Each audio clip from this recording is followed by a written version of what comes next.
সম্মানিত দর্শক, আসসালামু আলাইকুম। বাংলার তথ্য নির্ভর সর্বশেষ খবরাখবরে যুক্ত হওয়ার জন্য আপনাকে অসংখ্য ধন্যবাদ। জানিয়ে দিচ্ছি আমাদের হাতে থাকা সর্বশেষ আপডেট। জাপানি প্রতিরক্ষা সহায়তা চুক্তি স্বাক্ষর বাংলাদেশ সেনাবাহিনীর। সম্প্রতি জাপানের সঙ্গে প্রতিরক্ষা সহযোগিতার চুক্তিপত্র স্বাক্ষর করতে যাচ্ছেন বাংলাদেশ। জাপান ও বাংলাদেশের সম্পর্কে এতদিন বাণিজ্য বিনিয়োগ প্রাধান্য পেলেও এবার যুক্ত হচ্ছে প্রতিরক্ষা খাত। প্রধানমন্ত্রী শেখ হাসিনার আসন্ন জাপান সফরে বাণিজ্য বিনিয়োগের পাশাপাশি প্রতিরক্ষা সহযোগিতার বিষয় গুরুত্ব পাবে বলে জানিয়েছেন পররাষ্ট্র সচিব মাসুদ বিন মোমেন। উক্ত সফরে প্রতিরক্ষা সহযোগিতার ক্ষেত্র উন্মোচনে দুই দেশের মধ্যে একটি সম্মতপত্র সই হওয়ার কথা জানিয়েছেন পররাষ্ট্র সচিব। আন্তর্জাতিক সম্পর্ক বিশেষজ্ঞরা বলেছেন, ভারত ও প্রশান্ত মহাসাগরীয় অঞ্চল নিয়ে যুক্তরাষ্ট্র ও ইউরোপের মতো জাপানও পৃথক কৌশল নিয়ে কাজ করছেন।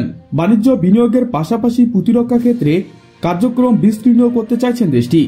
মাসুদ বিন মোমেন বলেন, জাপানের সঙ্গে বাংলাদেশের দীর্ঘদিনের যে সম্পর্ক তাকে বলা যায় কম্প্রিহেন্সিভ রিলেশনশিপ বা কম্প্রিহেন্সিভ পার্টনারশিপ। এটাকে আমরা স্টাডিজ পার্টনারশিপে উন্নীত করতে চাই।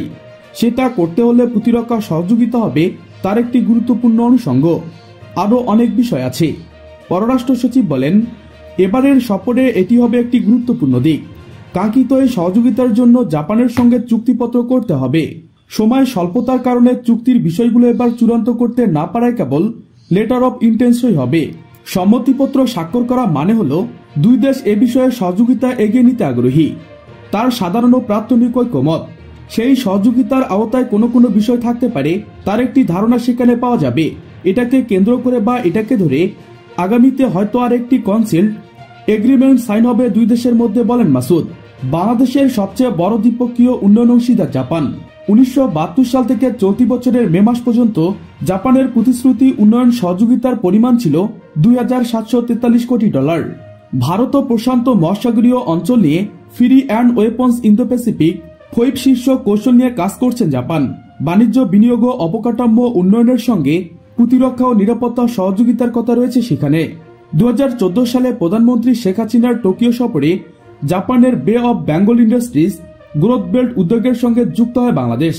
গবেষকরা বলেছেন, বিলবি পরিকল্পনার আওতায় প্রাথমিকভাবে অর্থনীতি, অবকাঠামো ও উন্নয়নের দিকে নজর দেওয়া হলে এর ভূ রাজনৈতিক দিকও রয়েছে। জাপান যে দক্ষিণ এশিয়ার কৌশলগত প্রভাব বৃদ্ধি করতে চাইছেন সেটা অনুমেয়। প্রতিরক্ষা খাতে ঢাকার সঙ্গে সহযোগিতা বাড়াতে করণীয় নির্ধারণে জাপানের আগ্রহের কথা গত বছরে জানিয়েছেন দেশটির রাষ্ট্রদূত ইতো নাওকি। সে সময় মূলত সমুদ্র নিরাপত্তাকে কেন্দ্র করে সহযোগিতার কথা বলেছেন তিনি। সম্প্রতি এক অনুষ্ঠানে বাংলাদেশের সঙ্গে সম্পর্কে নতুন ক্ষেত্র বিস্তীর্ণ করার প্রসঙ্গে বলতে গিয়ে জাপান থেকে প্রতিরক্ষা সরঞ্জাম সরবরাহের সম্ভাবনার কথা তিনি বলেন। ইতো নাওকি বলেন, আমি মনে করি প্রতিরক্ষা ও নিরাপত্তার ক্ষেত্রে আরও একটি সহযোগিতার বিষয়ে গুরুত্ব দিতে পারি আমরা, এবং আমরা বাংলাদেশের প্রতিরক্ষা যন্ত্রপাতি রপ্তানির সম্ভাবনার বিষয়ে নজর দিচ্ছি। চীন, ভারত, সৌদি আরব, কাতার, রাশিয়া, তুরস্ক সহ বেশ কয়েকটি দেশের সঙ্গে প্রতিরক্ষা ও সামরিক চুক্তি করেছেন বাংলাদেশ।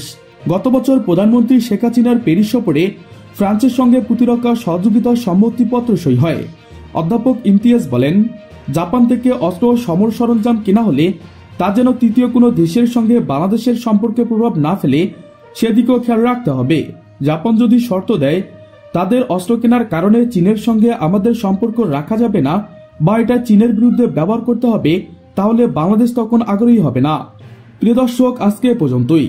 শুরু থেকে শেষ পর্যন্ত চেষ্টা করছি বাংলার সামরিক অর্থনৈতিক সঠিক তথ্য উপস্থাপন করতে। কোথাও কোনো তথ্য কিংবা আপনার পরামর্শ থেকে থাকলে তা কমেন্ট করে জানাতে পারেন। নিশ্চয়ই আবার দেখা হবে নতুন কোনো বিষয় নিয়ে।